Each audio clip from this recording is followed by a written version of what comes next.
नमस्कार.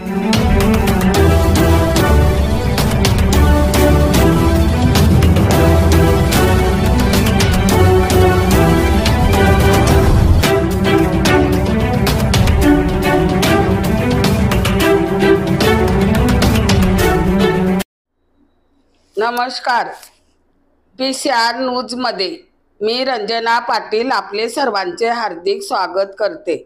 लोकसभा उमेदवार श्री सुरेश म्हात्रे उर्फ भाड्या मामा व कल्याण लोकसभा उमेदवार सौ वैशाली दरेकर यांची संयुक्त पत्रकार परिषद आयोजित करण्यात आली. चला तर पाहूया PCR न्यूज. बातमी तुमची, नजर आमची. आज मला असं वाटतं की आज फिरत असताना जी काही मलमपट्टीची कामं आहेत, जे आपण म्हणतो ना रंगरंगोटी, ती शहरांमध्ये तुम्हाला दिसेल. ती पण व्यवस्थित केलेली नाहीये. म्हणजे तुम्हाला मी उदाहरण काही दाखवून देते की रस्ते काही ठिकाणचे अगदी एका स्टुला एवढ्या उंची किंवा खुर्ची एवढ्या उंचीचे केलेले आहेत आणि घरं मात्र आजही खालीच आहेत.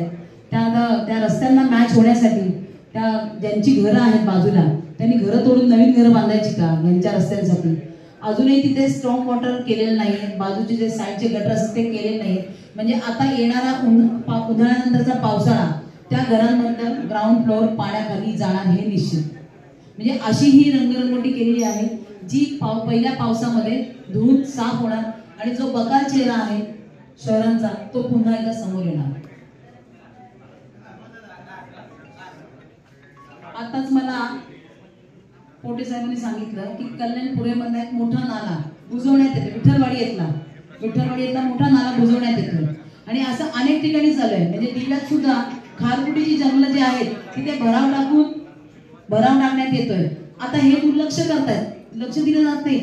दुसऱ्या ठिकाणी तर काही थोडंसं खूट झालं की यांना पर्यावरण दिसतं, इथे पर्यावरणाचा ऱ्हास होतोय, खारफुटीची जंगलं तोडली जात आहेत, भराव टाकले जातात. हे मात्र राज्य सरकार किंवा केंद्र सरकारच्या ध्यानामध्ये येत नाहीये. म्हणजे हे कसं आहे, सबशेल असं चाललेलं आहे की ज्या ठिकाणी आपली माणसं करतात म्हणजे त्यांची माणसं तिथे दुर्लक्ष करायचं, डोळे झाकून घ्यायचे.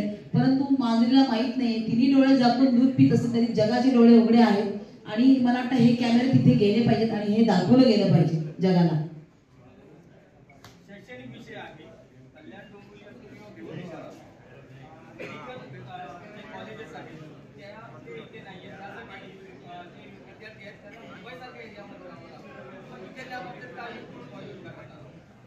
याचं उत्तर मला द्यावंच लागेल.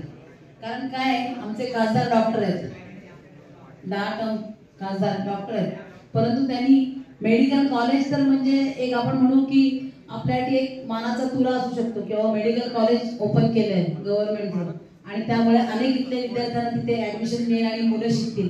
परंतु आमच्या इथे आरोग्य व्यवस्था बोंबलेली आहे.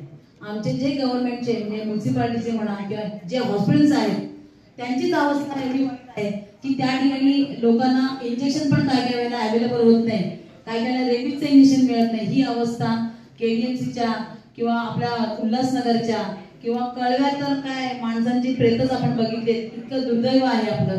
आणि डॉक्टर खासदार आहेत, त्यामुळे मला असं वाटतं की डॉक्टर असून उपयोग नाहीये, तर तुमचं विजन हे असायला लागतं आणि ते विजन महाविकास आघाडीकडे आहे आणि आम्ही ते करून दाखवू. कल्याण लोकसभा, भिवंडी लोकसभा सभी कार्यकर्ताओं का मार्गदर्शन शिविर यहाँ रखा गया था और मार्गदर्शन शिविर के बाद प्रेस कॉन्फ्रेंस रखा गया है.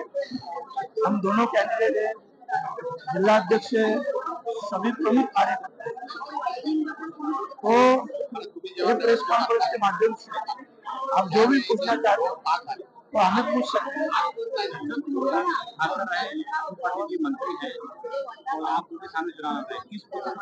देखो, कपिल पाटिल के सामने मैं ये जो चुनाव लड़ रहा हूँ सिर्फ और सिर्फ डेवलपमेंट और विकास के नाम से लड़ रहा हूँ.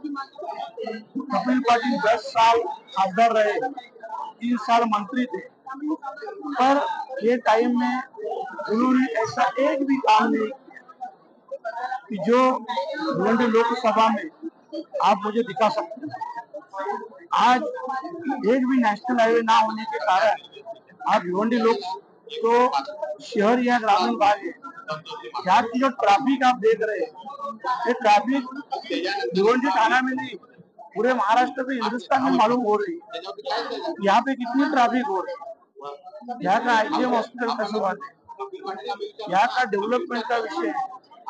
जैसे शाहपुर में जाओ तो पानी का प्रॉब्लम है, गुरबार में रेलवे का प्रॉब्लम है, सब प्रॉब्लम जो है कोई एक प्रॉब्लम कपिल पाटिल ने 10 साल में कोई एक प्रॉब्लम छुड़ाया नहीं।